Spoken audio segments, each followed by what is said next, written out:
In the wake of Lion Air Flight 610, another nearly identical crash occurs several thousand miles away. These two nearly identical crashes would later found out to be linked and would help uncover one of the most disastrous design flaws of one of the most popular aircraft.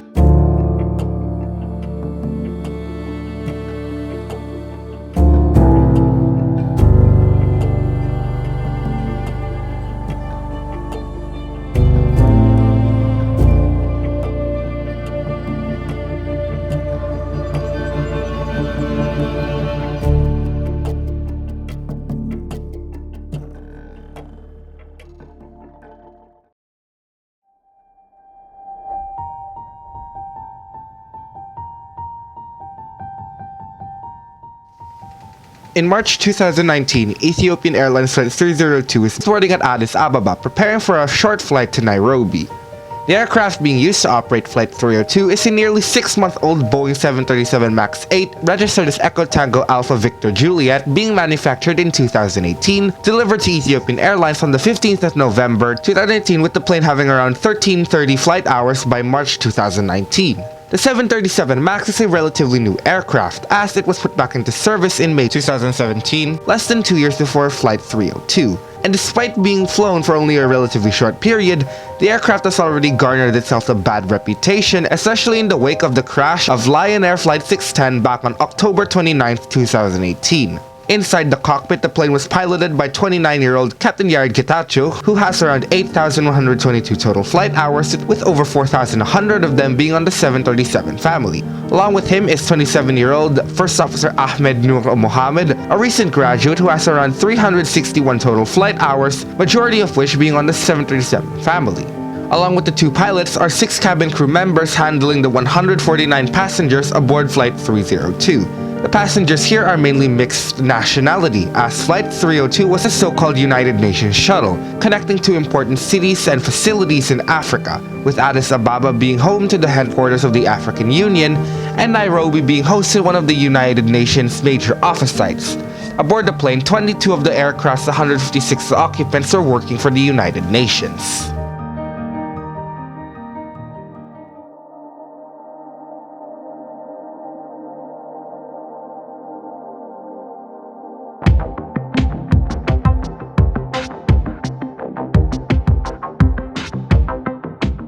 On the morning of March 10, 2019, Ethiopian Airlines Flight 302 is boarding its 157 occupants, preparing for a short flight from Bole International Airport in Addis Ababa, Ethiopia, to Jomo Kenyatta Airport in Nairobi, Kenya. At 8:36:12, the plane lined up on runway 07 right, and a minute later, at 8:37:36, Flight 02 was given takeoff clearance by air traffic control, with the pilot starting their takeoff roll only a few seconds later at 8:37:51.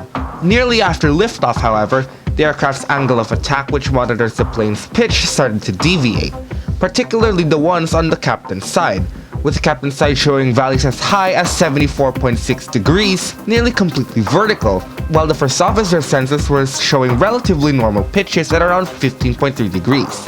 As a result, the stick shaker, a physical warning that the plane was about to stall, started going off on the captain's side due to the erroneous data on the plane's left angle of attack sensor. The pilots attempted to turn on the autopilot, but the autopilot disengaged nearly instantaneously. They tried again, but then it disengaged again. At 8:39:23, the pilot successfully engaged the plane's autopilot. A few seconds later, at 8:39:30, controllers told Flight 302 to climb to 34,000 feet and turn to a heading of 197 degrees. Although a few seconds later, at 8:39:56, the autopilot disconnected again while they were putting their flaps back up. At 8:39:59, the pilots requested from ATC to maintain their runway heading, stating that they were having quote flight control problems. Although at the same time, at 8:40, as the plane fully retracted, their trim went down violently as the plane was being activated by a system called MCAS, a system the pilots weren't prepared to deal with. MCAS activated the plane's automatic trim for 9 seconds, violently forcing the plane to pitch down, with MCAS activating again at 8:40:22, with the nose down inputs being so much that the plane's alarms are being activated. After this, the captain told the first officer to cut the automatic trim. Although at 8:40:43, MCAS triggered again, but since the pilot switched off the automatic trim, it didn't register on the plane's trim. For 3 minutes, the pilots managed to keep MCAS disabled, but they were still trying to pull back as the trim was still putting a force equivalent to 94 pounds on the plane's control stick. At 8:42:12, the pilots requested a vector back to Addis Ababa, with controllers telling Flight 302 to turn to 260 degrees. At this point, the plane was flying at around 6,200 feet, flying near the town of Bishoftu, Ethiopia. But at 8:43:11, the pilots attempted to turn their autopilot back on again, but it instantly disconnected. While they were activating the autopilot, they also turned the plane's automatic trim back on. As a result, MCAS was able to activate and put force onto the plane's elevator trim again. So on 8:43:21, MCAS activated for 5 seconds, forcing the plane to violently pitch down and exerting a force over 180 pounds on the control column. This force was heavy enough that the plane was pretty much doomed. As they went down, the plane's descent speed went to over 33,000 feet per minute, with the aircraft being pitched at over 40 degrees downwards. The plane's ground proximity warning system triggered at 8:43:36, and only 8 seconds later, at 8:43:44, the plane's recorder stopped as the plane impacted the ground at over 600 knots. The force of the impact was so violent that the plane left a crater 28 meters wide and 40 meters long, with wreckage being forced up to 10 meters underground. The impact force was violent enough to pretty much obliterate the plane, killing everyone on board instantly.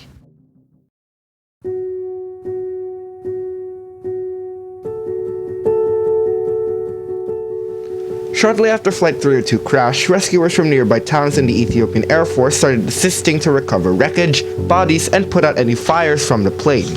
Due to the force of the impact, the bodies and wreckage from the aircraft were strewn across the area, with some being buried under several meters of dirt. The remains and personal belongings of passengers were taken to St. Paul's Hospital in Addis Ababa so they could be identified and returned to the families of the victims. Along with the Ethiopian Air Force and Red Cross, other agencies were assisting with the recovery and investigation, such as Interpol and Blake Emergency Services, a private British firm specializing in disaster response. As for the wreckage recovery, excavators and trucks were brought in, although there were many concerns of the destruction of evidence and wreckage as they were trampling pieces of the aircraft's wreckage as they continued on.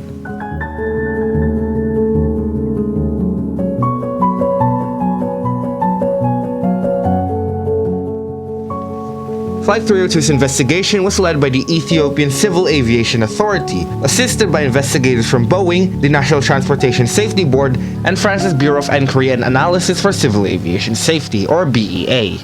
Along with them, the investigators cooperated with the National Transport Safety Committee from Indonesia, who were actively investigating the crash of Lion Air Flight 610 that happened only 5 months prior. Flight 302 and Flight 610 both involved the Boeing 737 MAX, and the nature of both of these crashes were extremely similar.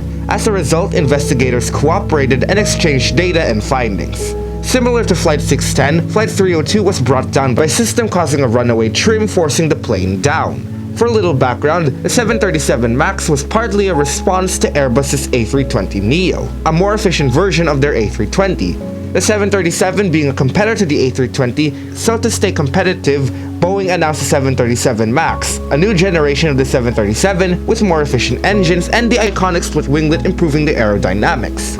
However, the 737 was shorter than the A320, which meant it couldn't fit a larger engine directly under the wings without it hitting the ground. So to fix that, they put the engine forward and higher to allow the engine to fit, but as a consequence, the aircraft has a tendency to pitch up excessively, which could have ended disastrously if the plane was already on low speed. So to curb this problem, Boeing added a system called MCAS, or the Maneuvering Characteristics Augmentation System.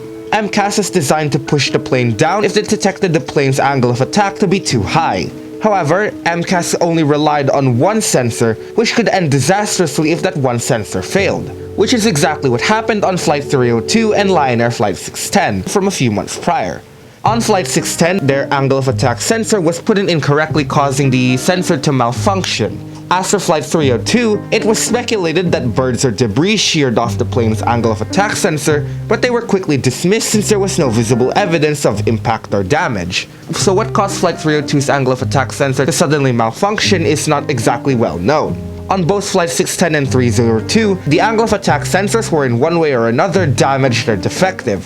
Since MCAS was only getting data from one sensor, if that sensor is damaged, MCAS would be receiving the wrong data, which in the case of Flight 302 and 610, showed that the aircraft was pitching higher than it actually was. In Flight 302's case, there was a difference of 59 degrees. So the MCAS receiving data from the faulty sensors thought the aircraft was pitching at an abnormally high pitch and thought it was about to stall. So, as a response, it plunged the plane's nose down despite the plane's pitch being at a normal level. Adding more problems, communication and crew resource management broke down in the cockpit, leading to their handling and understanding of the situation to break down. And while there was a procedure to recover from the situation, the breakdown of communications added with the fact that the pilots weren't fully aware of MCAS or know how to deal with it, since MCAS wasn't as well known at that time compared to now, as it was only starting to be uncovered with the crashes of Flight 610 and 302. All these factors led to the poor handling of Flight 302, along with the added pressure and disastrous failure of the MCAS led to Flight 302 plunging into the Ethiopian countryside.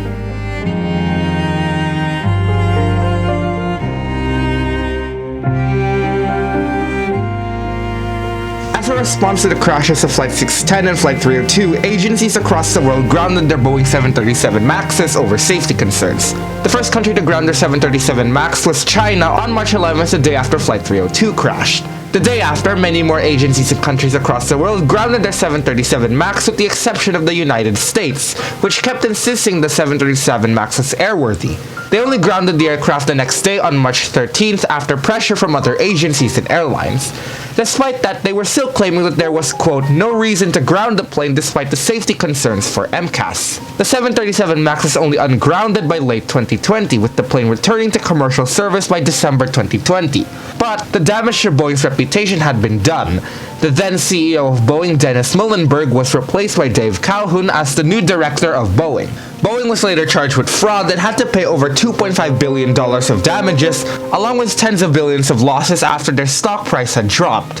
Boeing's reputation was deeply affected in the aftermath of the disasters, that they rushed certification with the FAA, as in 2016 they requested to redesign MCAS to have more power and control over the aircraft in order to prevent a stall. And then Boeing requested to remove any mention of MCAS from any manual or training towards the 737 MAX, in order to improve appeal to airlines that the 737 MAX was practically identical to the previous generations of 737s. However, when they requested to remove references to MCAS in any flight manual, they never mentioned to the FAA that they redesigned MCAS to assert more control over the plane.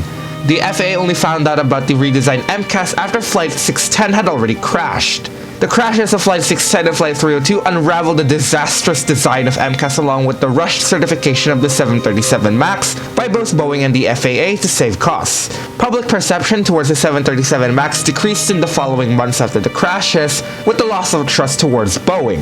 The 737 MAX has now gone through lots of scrutiny, especially since recently there was another incident where a door plug blew out of Alaska Airlines Flight 1282. However, considering the incident only happened last year as of this video's release, it's too early to speculate. The 737 MAX has become a symbol of what happens when you prioritize profit over safety, with the consequences towards Boeing being immense, with their damaged reputation and billions of losses after these two fatal accidents.